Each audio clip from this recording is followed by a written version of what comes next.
What's going on, guys? Hey, it's Anthony with the Wrenched Out Garage. Thank you guys for tuning in. Today's going to be a short garage talk because I have a bunch of things I've got to get to. Didn't want to miss another week. Trying to stay on track and trying to give you guys an update on all the stuff that's going on. As I alluded to last week, I was working on the yard all weekend. Got the chainsaw out. I still have a bunch of yard stuff to do. With that being said, though, I did test and do some stuff with the D21, so we are going to dive into a little bit of the D21 and talk a little bit about the trailer, and we'll just kind of leave it at that. So this is the 1986 Nissan two-wheel drive D21. I know I haven't really updated it or talked about it much. I think this side's still locked. That's what the inside looks like. Interior looks good. Let me kind of show you real quickly. There we go. So inside looks good. Obviously it still needs a little bit of clean. I did swap the shifter ball, switched over to this like Grant steering wheel, which is like a suede rally. It's still not running. So a few things that I've already done. I had to push it down the side of the house, push it in the garage. I did have to let it charge before I tried anything because the battery, and with me not running it, just charging it up, trying to start it, and then not running it for a day, wasn't enough to keep the battery charged. I did fully charge the battery. So this guy is charged up. Took the air cleaner off, checked to make sure that fuel was going. You can hear the fuel pump kick in. You can see fuel dump into the car, or dump into the carb. So it is getting fuel. Next thing was, okay, let me check spark. This is a brand new distributor cap and rotor that I did last fall. Brand new wires, brand new plugs. They are sequentially put in per the spec on the trailing and lead wires, all of that stuff. Check the wires. Well, checked a couple of wires. Getting spark. So now what we're down to is last summer, I did change the check relay and the fuel pump relay, and now I need to change the main relay and the inhabit relay. I also changed over, I can't remember the name of this relay, looks like this. I changed over these three guys. So now I'm going to change over the rest because I strongly believe that that is the issue.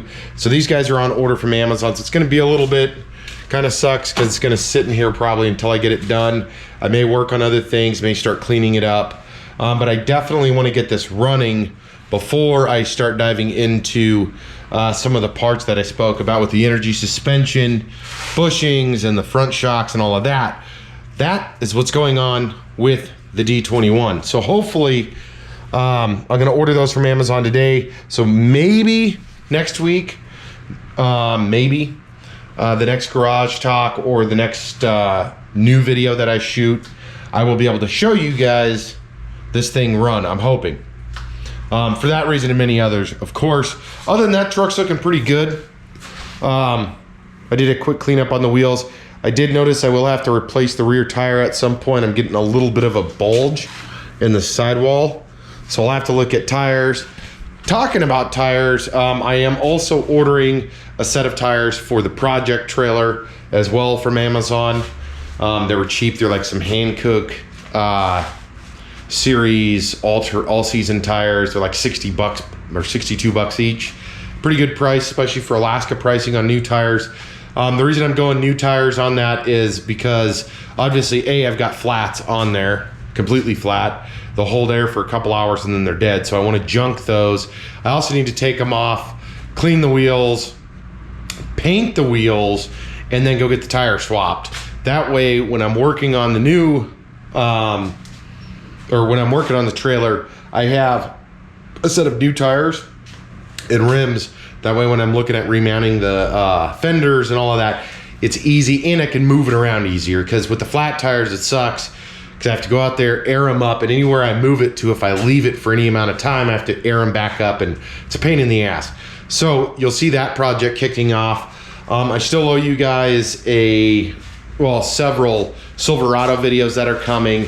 And this, getting out in the Razor. So I had to move this to get to my trailer, which I'll be working on this and then pulling out the new trailer so I can get this out. So it's kind of a sequential a series of things that I had to get kind of lined out and get going. So that's where everything is. The yard stuff's going great though, simply because we're ahead of schedule because of the COVID thing, because we've been very fortunate here in Alaska with some nice weather. Today and yesterday afternoon, not so nice, but that's okay. We're due for some rain, but I'm hoping that we can kind of go back and have more of those beautiful sunny days, because it allows me to get the yard stuff done. It allows me to kind of screw around with this outside, screw around with some of the other projects a lot easier than when it's pouring rain or just a shitty out. So that's what's going on this week here at the Wrench Out Garage. As always, we got some cool stuff that's going to be happening that you guys are going to get to play a part in. As I said before, hopefully we'll be tearing into this guy pretty quick, tearing into the trailer. The trailer will obviously, what I'll probably do once I get parts and all that, I'll probably pull it down in front of this, because if I remember correctly, I can't close the garage with it. I can't remember. I'll have to measure it again and figure that out, because that's going to require full disassembly. It's got some welding. I got to flip the axle back, new tires, new wheels, figure out what I want to do with the fenders, and just do all of that stuff, which will come soon. So hopefully we'll be able to get these projects done here within the next couple of months. Again, I get delayed, so I have to order these fuses. And the way Amazon's worked here in Alaska with COVID-19 and all that crap, it could be a week, could be 2 weeks. It's just, we're at the mercy, just like everyone else, on shipping. So I'm hoping that it's quicker than slower. I did actually reorder one of these starter relays. That's this bigger one. This is the starter relay, so I reordered these because ordering them from Amazon, nothing against the brand name or shopping at AutoZone or O'Reilly's, they're a lot cheaper. I mean, this was I think $30 from O'Reilly's. On there's $13. I don't know if there's a quality difference. Maybe it is. Maybe it's a piece of shit. But these were $18 each on O'Reilly's, and they didn't have them, so I'd have to wait like 4 days, pay $18 each. On Amazon, $11. So I'll spend what, $22 in lieu of 30 plus bucks, plus shipping and all of that. So no brainer there, getting that stuff going. But again, that's the interior. I do want to wipe this down. One thing I will also be working on, there's a little tiny rust hole happening right there.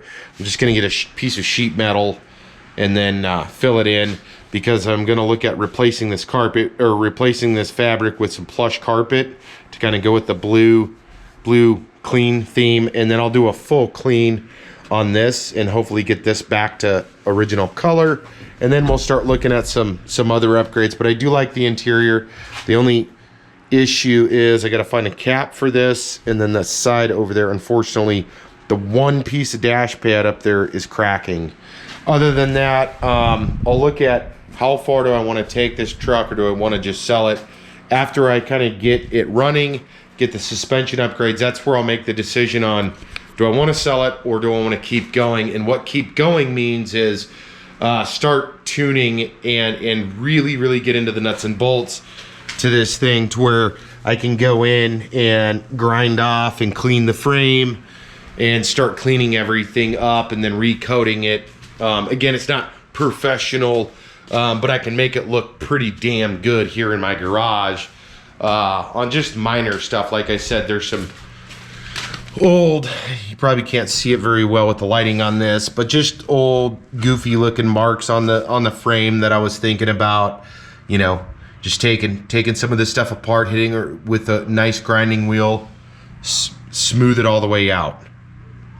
So that pretty much wraps it up, guys. I don't want to go into much more detail than that. The wheels are looking good. Tires look good, other than that I have to replace them at some point. We do have some small rust spots, which again we'll go into, do I want to keep it or do I want to sell it? I don't want to make that decision now. Let me get the suspension done. Let me drive it around a little bit and say, yes, this is the project, or at that point sell it, make a little bit of profit hopefully, and find my next projects. We'll see soon enough. I hope you guys are doing well. Here in Alaska, the economy is starting to kick back up, which means a lot to me, my family, my friends. The oil deal. I'm hoping that we get back to using oil, simply because that plays a big part in what I do for a living, which affects my everyday life, which affects everything else.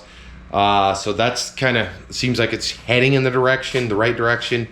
Not super fast, but fast enough. Other than that, guys, I hope you're doing super well with everything you got going on. As always, if you guys haven't subscribed, please take a moment to subscribe. The channel's growing rapidly. I'm trying to keep up with the videos. I'm going out of my way and ensuring that I'm at least doing a new video a week, and then trying to release a lot of the old install videos.